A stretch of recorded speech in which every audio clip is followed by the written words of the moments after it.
ajoutait Rex Tillerson, rencontre mardi à Bruxelles ses homologues de l'U et de l'OTAN pour afficher une détermination commune face aux missiles de la Corée du Nord, mais aussi tenter d'aplanir des divergences majeures entre l'administration Trump et les Européens.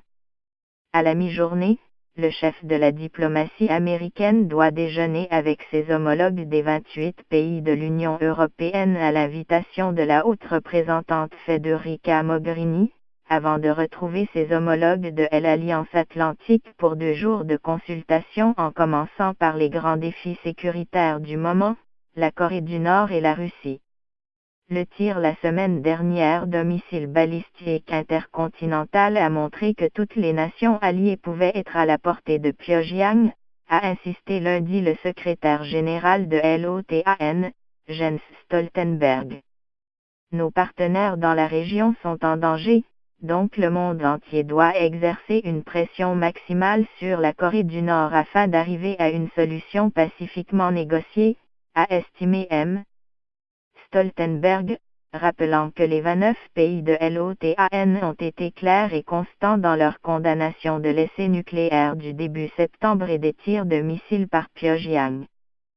Si les Européens se sont toujours sentis à l'abri, ils ont affiché une fermeté sans faille en durcissant encore leurs sanctions économiques contre Pyongyang tout en appelant à régler pacifiquement cette crise. Partager le fardeau, mais au-delà de cette unité sacrée sur la Corée du Nord, de nombreux sujets divisent les partenaires de part et d'autre de l'Atlantique.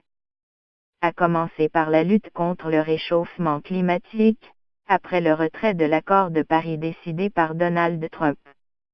L'U s'inquiète aussi de sa remise en cause d'accords commerciaux multilatéraux, de l'Organisation mondiale du commerce, Organisation mondiale du commerce, ou encore de l'ONU. Les attaques virulentes du président américain contre l'accord nucléaire avec l'Iran, qu'il a refusé de certifier en octobre, ont révélé un autre antagonisme profond avec les Européens, qui ont fait front commun pour le défendre.